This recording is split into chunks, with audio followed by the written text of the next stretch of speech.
जगह पर 3 बार कृष्णा शब्द किया, एक ही बार देखिएगा। विलोक्यम दूषिताम कृष्णा, दशम स्कंद के पूर्वार्ध का 16वां अध्याय का पहला श्लोक। एक ही श्लोक में 3 जगह कृष्णाम कृष्णः कह दिया। कृष्णाम कृष्णः और कृष्णा कृष्णाहीना। 3 शब्द का अर्थ मेरे भाई सुनने में आपको कृष्णा और कृष्णा अलग अलग लग रहा है, मगर इसके अर्थ अलग है। कृष्णाम कहते हैं यमुना जी को, उसके बाद में कृष्ण कहते हैं नंदनंदन को, और कृष्णा ही नाम कहते हैं कालिया को। क्योंकि कृष्ण शब्द का अर्थ 4 जगह किया गया है। कृष्ण शब्द का अर्थ होता है काला रंग, कृष्ण वर्ण कहते हैं ना। काले रंग को भी, ब्लैक रंग को भी कृष्ण कहा जाता है। यमुना जी को कृष्णा कहा जाता है, द्रौपदी को कृष्णा कहा जाता है, और नाग को भी कृष्णा कहा जाता है। इसलिए इस 16वें अध्याय में एक साथ 3 बार कृष्णा शब्द को संबोधन किया। ऐसे लगता है कि भगवान ही सब जगह बैठे हुए हैं। 3 जगह कृष्णा कृष्णा कृष्णा कह करके पुकारा, और 3 जगह कृष्णा कह करके भगवान ने ये संबोधन किया। और विलोक्यम देख रहे थे क्या चलेगा, यहां से कालिया मर्दन लीला को आरंभ करते हैं, मगर 4 प्रश्न लेकर के चलेगा। कालिया के 4 प्रश्न एक साथ लेके चलेगा। कौन है कालिया पहले जन्म में, पहला प्रश्न। एक कालिया कहाँ का रहने वाला है, दूसरा प्रश्न। एक कालिया वृंदावन में क्यों आके रह रहा था, तीसरा प्रश्न। और चौथा प्रश्न है कालिया वृंदावन के बाद में कहाँ चला गया। 4 प्रश्नों को दिमाग में लेकर के चलेगा। पुनः एक बार याद कर लीजिएगा सीताराम बाबू जी, अगली बार मैं पूछूं तो याद रख लीजिएगा। बोलो राधे। पहला प्रश्न है कौन है कालिया पहले जन्म में। एक कालिया वृंदावन में क्यों, कालिया कहाँ का रहने वाला है, और कालिया वृंदावन के बाद में किधर जाएगा। 4 प्रश्न है। तो 4 प्रश्नों में से सबसे पहले चलते हम लोग कालिया के पहले जन्म की तरफ। कालिया पहले जन्म में कौन है। अश्वशिरा नाम के एक महात्मा जी, अश्वशिरा नाम के महात्मा जी हैं। और अश्वशिरा नाम के महात्मा जी जो है ना, हिमालय की कंदरा में एक गुफा बना करके, आश्रम बना करके निवास करते हैं। अश्वशिरा नाम के महात्मा जी। और अश्वशिरा नाम के महात्मा जी का स्वभाव था अपने आश्रम में किसी को न आने देना, बस एकांतवास करते थे, मगर अपने आश्रम को सजा धजा करके साफ सुथरा रखने का इनका बड़ा शौक था। अश्वशिरा नाम के महात्मा जी किसी को अंदर आने नहीं देते थे। और यदि कोई यात्री आ गया, अथवा कोई महात्मा आ गए, अथवा कोई महर्षि आ गए, उससे पहले कह देते देखो 2-4 दिन अथवा 24 घंटा रुकना है तो रुक लो, और यहां से जल्दी चले जाओ। एक दिन की बात है, अश्वशिरा नाम के महात्मा जी के आश्रम में महर्षि वेदशिरा जी आ गए। अश्वशिरा नाम के महात्मा के आश्रम में महर्षि वेदशिरा जी आ गए, और वेदशिरा जी ने आकर के आश्रम में निवास किया। रोज ये महात्मा जी उठते और कह देते देखो मेरा नियम है, मेरे आश्रम में ज्यादा दिन रुकना मना है। मगर वेदशिरा नाम के महात्मा जी 6 महीने रुके आश्रम में। अश्वशिरा नाम के महात्मा जी रोज बोलते हे महात्मा जी मेरा आश्रम खाली करके चले जाओ, मगर वेदशिरा जी नहीं जा रहे थे। एक दिन अश्वशिरा नाम के महात्मा जी को गुस्सा आ गया, और अश्वशिरा नाम के महात्मा जी ने महर्षि वेदशिरा जी से कह दिया हे वेदशिरा जी ये क्या कर रहे हैं आप। जैसे चूहा अपने लिए बिल खोदता है, मगर सर्प आकर के उसमें निवास कर देता है। अश्वशिरा नाम के महात्मा जी ने गुस्से में आकर के वेदशिरा नाम के महात्मा जी को शाप दे डाला। आपका स्वभाव तो सर्प योनि जैसा है, जैसे सर्प का अधिकार नहीं होता है बिल में रहना, फिर भी वो चूहा के बिल में जबरदस्ती कब्जा कर जाता है। ये आश्रम मैंने बनाया है, और मेरे आश्रम में आकर के आप 6 महीने से निवास कर रहे, जाओ मैं आपको शाप देता हूं हे वेदशिरा, आप सर्प योनि में नाग योनि को प्राप्त हो जाओ। शाप दे दिया। वेदशिरा जी को बड़ा आश्चर्य लग गया, हे अश्वशिरा इतना बड़ा शाप दिया आपने। ये सारी भूमि गोपाल की है, ये सारा ब्रह्मांड ठाकुर का है, अरे हे महात्मा जी आपने मुझे सांप होने का शाप दे दिया, नागयोनि में होने का शाप दिया। इन महात्मा जी को भी शाप, इन महात्मा जी ने भी क्रोध में आकर के अश्वशिरा जी को शाप दिया, हे अश्वशिरा आप तो कौवे जैसे हो, जैसे कौवा किसी को शांति नहीं दे सकता, उसकी वाणी कर्कश है, उसका स्वभाव कर्कश है, उसको शुद्ध जल नहीं दिया जाता, मगर ये आपने ये क्या कर दिया, अश्वशिरा नाम के महात्मा जी को शाप दे दिया वेदशिरा जी ने, आप कौवे की प्रकृति की हो गई हो, आपका कौवा जैसा स्वभाव हो गया, आप जाइए आप भी कौवा योनि को प्राप्त हो जाओगे। दोनों महात्मा जब शापाशापी कर रहे थे ना, सब भगवान प्रकट हो गए। हे महात्माओं छोड़ दीजिए इस शाप को, दोनों ही महात्मा मुझे प्रिय हैं। दोनों महात्माओं ने कहा हे भगवान आप उपाय बताइए ना, हम तो आपके भक्त हैं, आपका भजन पूजा पाठ करते हैं, आप उपाय बताइए हमारा उद्धार कैसे होगा। तब भगवान ने कहा सुनो वेदशिरा जी, आपको सांप दिया है नाग होने का, जाइए हे वेदशिरा जी आप कालिया नाग बनकर के आइएगा और मैं आपको पुत्रवत प्रेम करूंगा। तो पहले जन्म के वेदशिरा नाम के महात्मा जी अगले जन्म में कालिया बनकर के आ गए और अश्वशिरा नाम के महात्मा जी काक भुसुंडी जी बनकर के आ गए, जिन्होंने राम कथा का निर्माण किया, जिन्होंने ठाकुर जी को अजर अमर ग्रंथ का निर्माण कर दिया। ऐसे काक भुसुंडी जी ये दोनों ही ठाकुर जी के भक्त हैं और भगवान ने दोनों को ही अजर अमर कर दिया जी, दोनों को ही नहीं मारा कभी। रामावतार में काकभुसुंडी के साथ में भगवान ने लीलाएं करी है। काकभुसुंडी कौवा का रूप लेकर के जब जाते ना आश्रम में अयोध्या जी में महल में, तो दही और भात जब राम जी खाते तो काकभुसुंडी जी को खिला देते थे।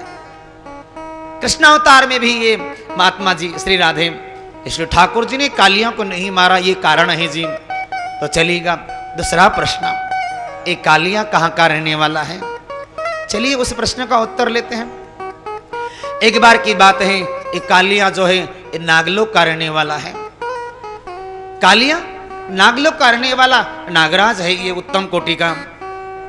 इस नागलोक में नित्य प्रति गरुड़ जी जाते हैं और गरुड़ जी जाकर के नागों को खाया करते हैं। नागों ने एक बार समिति बना ली, नागों ने सभा बुला ली और गरुड़ जी को निमंत्रित किया, हे गरुड़ जी आप आइए। गरुड़ जी नागलोक में गए और गरुड़ जी से कह दिया सुनो गरुड़ जी, आप आकर के नागलोक में हमारे यहाँ पर नागों को खा जाते हैं ना, तो हम भयभीत हो जाते हैं। आप अचानक आ जाते हैं, आप अचानक आ जाते हैं, जब चाहे तब आ जाते हैं और हमारे इन बच्चों को, हमारे परिवार के लोगों को बहुत कष्ट हो जाता है, आपको देख करके सब भयभीत हो जाते हैं। इसलिए हे गरुड़ जी आप नागलोक में मत आओ, आप सीमा पे बैठे रहिएगा, नागलोक की सीमा पे बैठे रहिएगा, आपको वहां पर भोजन का प्रबंध नित्य प्रति एक एक घर का दिया जाएगा। अब गरुड़ जी कहते हैं सुनो नागराज, हमें कोई आपत्ति नहीं है, हमको तो भूख मिटाने से मतलब है, भगवान ने हमारा भोजन नागों को किया है, इसलिए आप मुझे सीमा पे भोजन देंगे तो हम वहां पर प्राप्त कर लेंगे। अब नित्य प्रति एक एक घर से भोजन गरुड़ जी के लिए नागलोक की सीमा पे दिया जाता है। रोज क्रम चल रहा है ऐसा ही। एक दिन कालिया का नंबर आ गया। एक कालिया इतना उदंड प्रकृति का था, इतना पावरफुल था, ये ताकतवर। इसने क्या कर दिया कि हम तो गरुड़ जी को भोजन तो देंगे नहीं।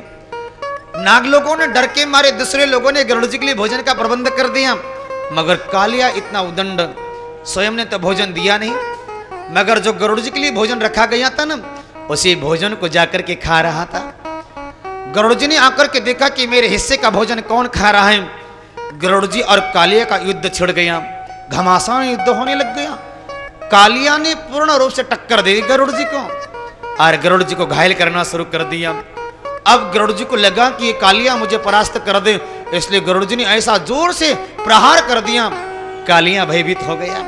अब कालिया को लगा कि अब मैं नहीं बचूंगा, और कालिया कूद गया समुद्र में, और समुद्र में कूद करके गंगा सागर होते हुए प्रयागराज के ऊपर से यमुना में प्रवेश कर गया। इसने ऊपर से गरुड़ जी आ रहे हैं, पकड़ने के लिए मारेंगे पकड़ करके। कालिया भयभीत है, कालिया को मालूम है 14 लोक तीनों भुवनों में मुझे कालिया, 14 लोक तीनों भुवनों में मुझे गरुड़ जी छोड़ेंगे नहीं, गरुड़ जी मुझे मारेंगे, मृत्यु दंड देंगे। बस एक ऐसा जगह है जहां पर गरुड़ जी जा नहीं सकते। कालिया को मालूम है कि गरुड़ जी को शाप लगा है और गरुड़ जी वृंदावन के पंचकोशी के अंदर आ नहीं सकते हैं। ये कालिया यमुना के किनारे में, यमुना के जल के अंदर से प्रविष्ट होकर के जल्दी जल्दी इस वृंदावन में कालिया मर्दन नाम के स्थान पे आकर के बैठ गया। बोलो राधे। कालिया वृंदावन में आकर के बैठा, गरुड़ जी वृंदावन क्यों नहीं आ सकती उसकी बात सुन लीजिएगा। बोलो राधे। कालिया नागलोक का रहने वाला है और वृंदावन में क्यों कालिया, उसका प्रश्न का उत्तर दीजिएगा। एक समय की बात है, सौभरी नाम के महात्मा जी हैं, सुना होगा आपने, ये सुनरक गांव जो है ना, सुनरक, ये सौभरी नाम के महात्मा का स्थल है। सौभरी नाम के महात्मा जी, ये वही सौभरी नाम के महात्मा जी जिन्होंने मानधाता नाम के राजा के 50 कन्याओं के साथ में विवाह किया था, ये वही सौभरी नाम के महात्मा जी हैं। एक बार की बात है, गरुड़ जी वृंदावन में क्यों नहीं आ सकते उसकी बात बता रहे हैं। एक बार की बात है, सौभरी नाम के महात्मा जी जल समाधि लेकर के बैठा करते थे, और सौभरी नाम के महात्मा जी जल समाधि में जब बैठा करते थे, 6-6 महीने समाधि में जल समाधि लेते, समाधि में से जब बाहर आ जाते ना सौभरी जी, तब उनके आश्रम में गंदगी मिलती, मछलियों को खाया हुआ हड्डियों को मिलता, कछुआ को खाया हुआ मिलता, गंदगी मांस मिलता। सौभरी नाम के महात्मा जी ब्रजवासियों से पूछते हैं, हे ब्रजवासियों, मेरे आश्रम को कौन अपवित्र करता है? मेरा आश्रम ब्राह्मण का आश्रम, इसमें अभक्ष्य वस्तुओं को कौन ग्रहण करता है? मेरे आश्रम को अशुद्ध कौन करता है? सारे ब्रजवासियों ने कह दिया, हे महात्मा जी, एक बड़ा विशालकाय पक्षी आ जाता है, सुनने में आता है कि उसका नाम गरुड़ है। सौभरी नाम के महात्मा जी ने गरुड़ जी को शाप दे डाला, हे गरुड़ जी, आज के बाद यदि आप इस वृंदावन की सीमा में आओगे तो आपके माथे के 100 टुकड़े हो जाएंगे। ये बात कालिया जानता है। कालिया को मालूम था कि मुझे गरुड़ किधर भी नहीं छोड़ेगा, बस वृंदावन की पंचकोशी का क्षेत्र जे, और गरुड़ यदि पंचकोशी में प्रवेश करेगा तो उसके माथे के 100 टुकड़े हो जाएंगे। ये शाप सौभरी नाम के महात्मा जी ने दे रखा था। ये बात कालिया को मालूम थी, इसलिए कालिया वृंदावन में आकर के छुप करके बैठा हुआ है। बोलो राधे। तो चलिएगा अब यहां पर कालिया की लीला को आरंभ कर लेते हैं। एक बार की बात है, बालकृष्ण प्रभु बाल्य अवस्था में गौचारण करने के लिए पहुंचे यमुना किनारे पर। अरे यमुना किनारे पर जब भगवान जी गौचारण कर रहे थे, और गौचारण करते करते बालकृष्ण प्रभु की एक गाय जल पीने के लिए जैसी तैयार हो गई, और जल का जैसे ग्रहण किया, जल ग्रहण करते गाय बेहोश हो गई, और बेहोश हो जाने के बाद में कन्हैया को मालूम पड़ गया, मैं तो गोपाल हूं, मेरी गाय को किसने बेहोश किया? नेत्र बंद करके देखा तो मालूम पड़ गया कि मेरी गाय ने जहरीला विषैला पानी पिया है, प्रदूषित पानी पिया है। और प्रदूषित पानी किसने किया है?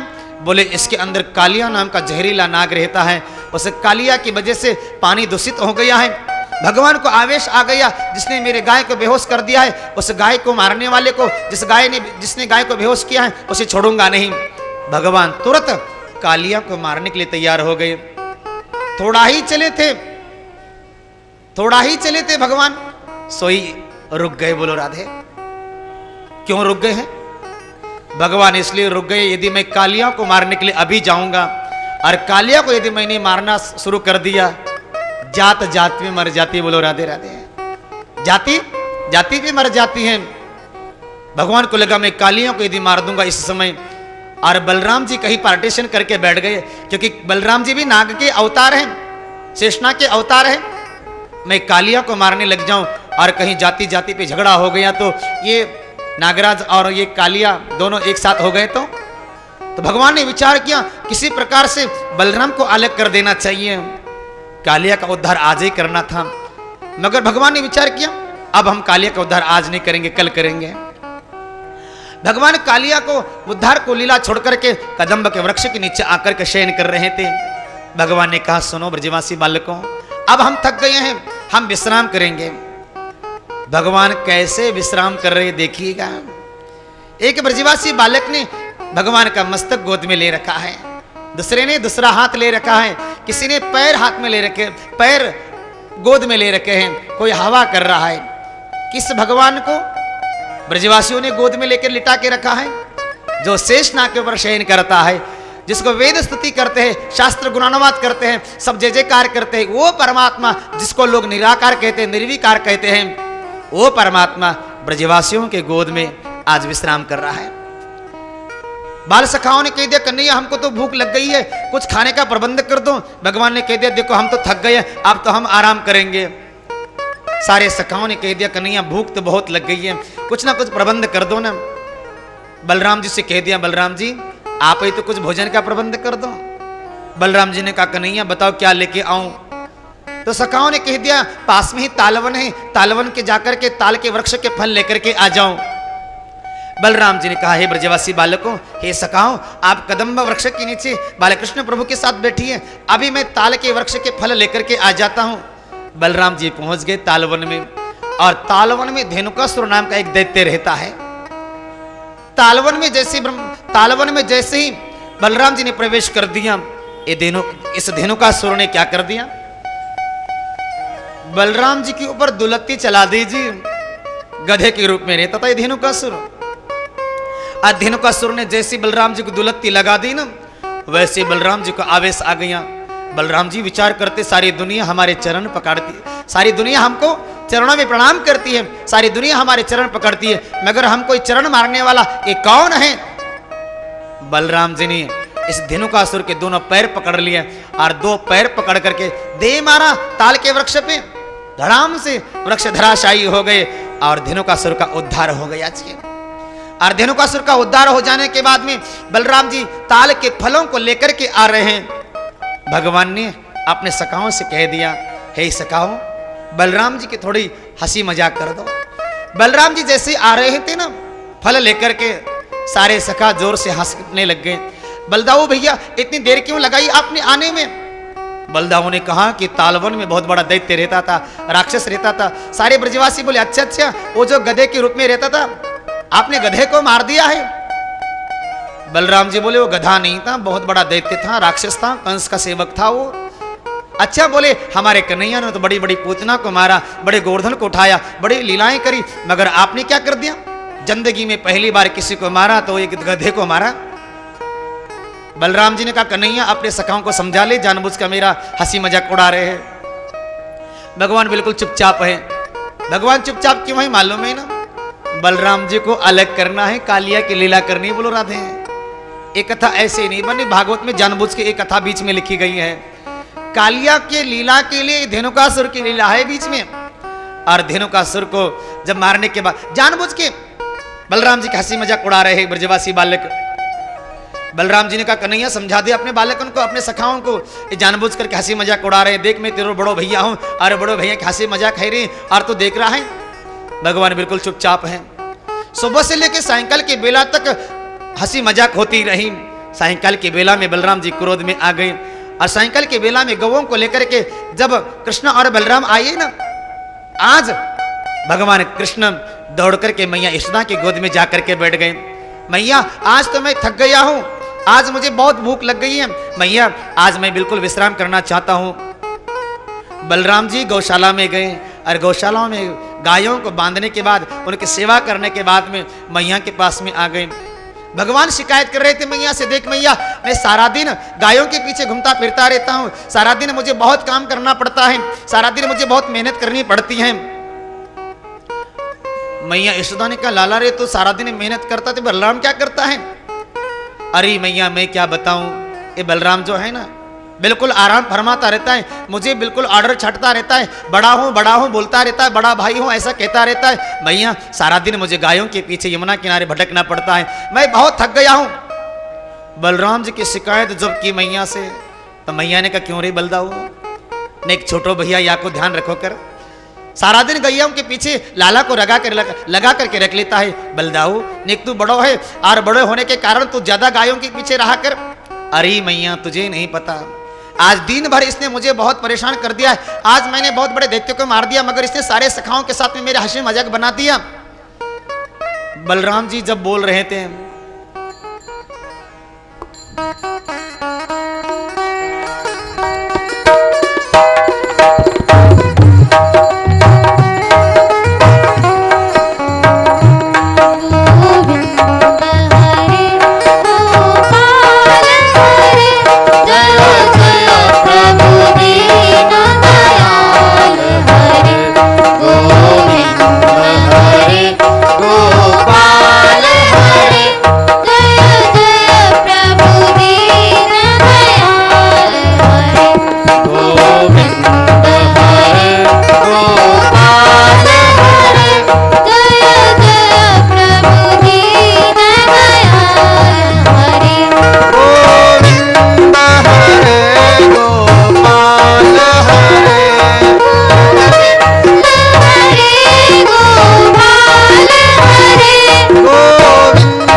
श्री राधे, जय जय श्री राधे, जय जय श्री राधे श्याम। इस भागवत रूपी ग्रंथ में आज यहां पर बताते हैं, बालकृष्ण प्रभु कहते हैं मैया से, मैया ये बलदाऊ जी मुझे बहुत परेशान कर रहे हैं। बलदाऊ जी ने कहा क्यों रे कन्हैया, झूठ क्यों बोले तू? भगवान ने जानबूझ कर के जब बलराम जी को खिंचा दिया तो बलराम जी ने कह दिया भैया कल से अपन लोग गौचारण करने के लिए अलग जाएंगे। बोलो राधे। लाला रे तो अपने अलग जा और अपनी गाय अपन अलग लेके चलेंगे। बोलो राधे। भगवान मन ही मन चाहते थे कि बलराम जी हमसे अलग हो जाए। बोलो राधे। भगवान की मन की बात हो गई और दूसरे दिन प्रातःकाल के बेला में बालकृष्ण प्रभु गौचारण करने के लिए वृंदावन में आ गए। मेरे में वृंदावन शब्द का अर्थ होता है गोवर्धन, नंदगांव, बरसाना और ये वृंदावन 18 कोस के अंतर्गत जितना वृंदावन, ये मत समझो कि पंचकोशी ये वृंदावन ही है। गोवर्धन, बरसाना, नंदगांव और ये वृंदावन, इन सब को मिलाकर के एक नाम बनता है वृंदावन। वृंदावन बहुत बड़ा माना गया है और वृंदावन शब्द का अर्थ ये मत करो कि हम जहां रह रहे वो वृंदावन है। कामवन का नाम सुने होंगे, कोटवन के पास में, वहां पर भी निज वृंदावन है। बोलो राधे राधे।